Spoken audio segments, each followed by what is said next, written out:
Okay, we're in the parent bathroom, and the parent bathroom door stopper is not installed properly or missing. There, see that guy right there? This is in the soil closet. Let's do some do notes. Parent bathroom soil closet door swings open on its own accord. Hall parent bathroom door stopper is missing. Sheetrock screw inside a middle hinge plate on the parent bathroom soil closet. And that's what it's called, the commode closet. It's called the soil closet for obvious reasons. This door swings open on its own accord. Some people call that ghosting. If that helps the builder understand what we're dealing with. We've also got a sheetrock screw that was installed inside these brass hinges. One thing that I haven't noticed is I'm not seeing any dilution valves, tempering valves for the hot water. It's usually in the parent bedroom suite bathroom at the lavatories. That's usually where we find those things. I'm also noticing that a lot of homes with tankless water heaters, this home has a tankless water heater. A lot of homes with tankless water heaters don't have that feature. Haven't been having that feature. I was getting used to seeing it, so I don't know that it's an absolute requirement.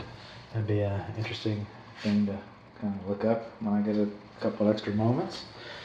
Okay, this is the parent vanity and mirrors and GFCIs, and it all works. And this is a good example. See, this GFCI, this notice right here is not required, but you can see, because you can see that this is a GFCI. It's not required in that regard. But over here, it is a requirement. And I know that they're ugly. I peel mine off. I get it. But that's a requirement.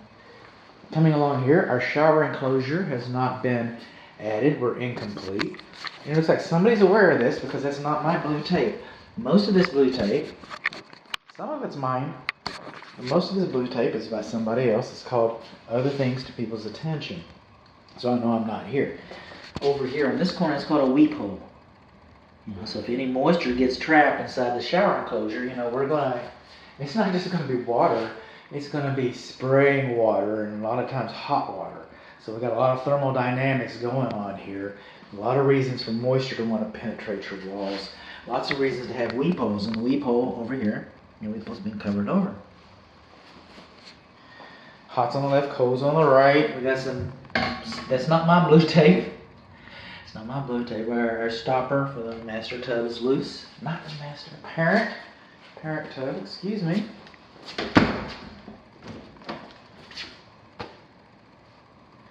Another thing we don't have over here is for this particular door, and it might be an aesthetic issue, it might mean something to you or not, but this door does not have a stopper either.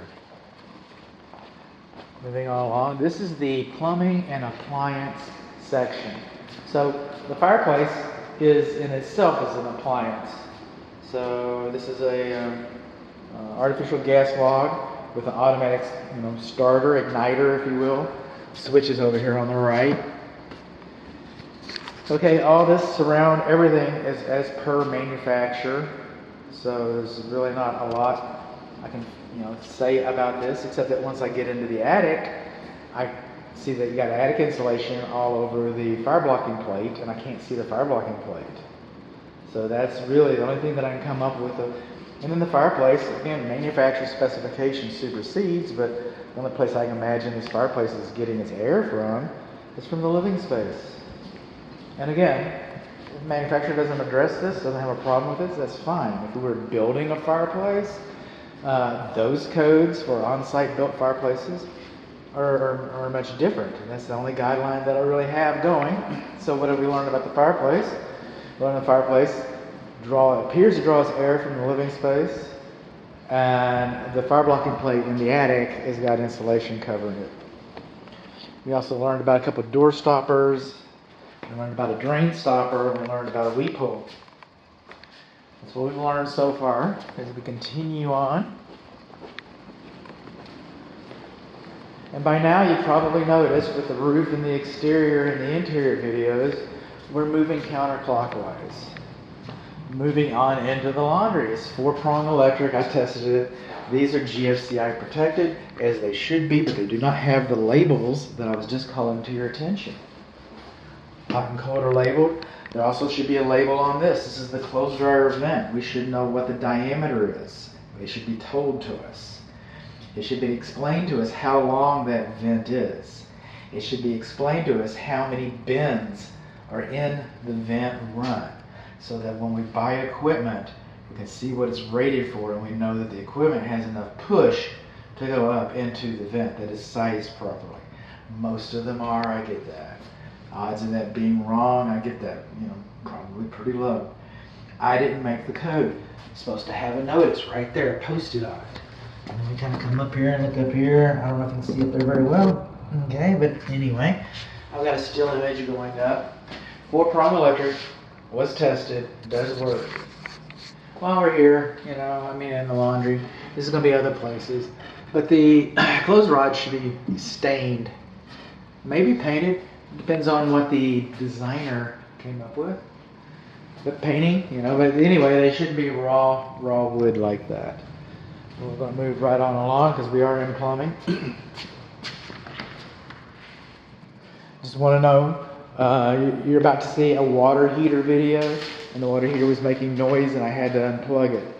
Well, I can plug it back in because it's not making noise. So the water heater seems to be operating just fine. This is where the thermostat is, and water temperature shouldn't be over 120. So there's that. Okay. Moving on along. On the other side of the front entry, this way, is the guest bathroom. That's for this bedroom and this bedroom and the bedroom over here. So all 3 of these bedrooms can access a bathroom without going through another bedroom. They can just walk out of your bedroom door and into a bathroom. You gotta walk a little farther over here, I get that, but that's okay. This should have the GFCI. These are all GFCI protected. Hot's on the left, cold's on the right. Been there. This one, I believe, nope. Boring. Boring is good. This one, got a little extra tubing underneath here, and that is for the air conditioning system, the secondary evaporator coil secondary drain line. And that's what that guy's for. And he might gurgle a little bit. He might have a little noise. Nice that it's not in the parent bedroom. What is here? We got water under here. Yeah, we do. We got some kind of a leak. What's going on? What's going on? And then, let's get it up here. There we go. Caught me in action, my method. Water leak, guest bathroom, right. That would be the north lavatory basin. We got it on the cabinet, wet cabinet floor under there. Sure do. That's what we got. I don't write sure do on the reports. You had to get that from the personal attention. It's your home inspector. He needs to drop a couple pounds, doesn't he? Okay. Commode's position right, flushes right, everything. Shower, hot's on the left, cold's on the left, right. Bathtub, finishes fine. This looks a little cramped right in here, but I measured it. The drain is more than 15 inches. The center of the drain is more than 15 inches from the countertop. You might, I don't know, I'm not here to design. You might move that back. You might move it down. You might be perfectly happy with it. I don't know, you might buy small rolls. Maybe you don't buy the extra economy rolls. Now this is the case in the laundry and in the parent bathroom, but the closest switch is to the lights. And the furthest switch from the door is to the fans, and all the fans are working. Let me come over here and see if we can't just replay that a little bit. See? Second switch. Orientation is fine. And the same in the parent bathroom. The parent bedroom, suite, bathroom, vent fan. Moving on along. Now, this is interesting. We got GFCI in the kitchen, as we should have. Okay. We got 350. Yeah, we do. Okay. Woo-wee, feel that. All right. Let's turn you off.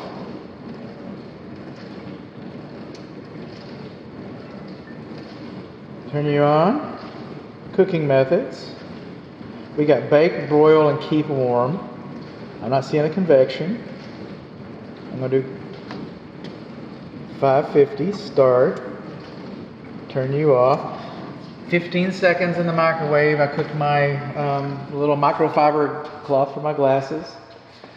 This is AFCI protected. It's not GFCI, so it doesn't have to be labeled. This is for the refrigerator. The only thing that's supposed to be plugged into this receptacle outlet is the refrigerator. That's GFCI. All the gas comes on. Yay! And I've done them all. Okay. Vent fan. Lights on the left. Fans on the right. Listen to that guy go. It's moving a lot of air, a lot of BTUs. Not BTUs, ICU. But anyway, it's moving a lot of air. Where's it going to get it from? These doors are all sealed. These windows are all sealed. We've got all this insulation in the attic. Where's it going to get air? Where's this fan going to get air? It's going to be sucking some air. Where's it going to get the air? You think it's going to get it from the fireplace chimney? Think it's going to suck some air through there? Well, if you've got a fire going on at the same time, it's going to be drawing air that's been exposed to a flame back out into the living space. They do make fresh air induction fans, just like you have for the air conditioning system. They have them for this. They have them for this as well. Just something to think about. Or cracking a window, or not worrying about it at all. But we do not have a fresh air induction fan. We got broil. Yeah, we do. Woo-wee! That's hot. Okay. Light off.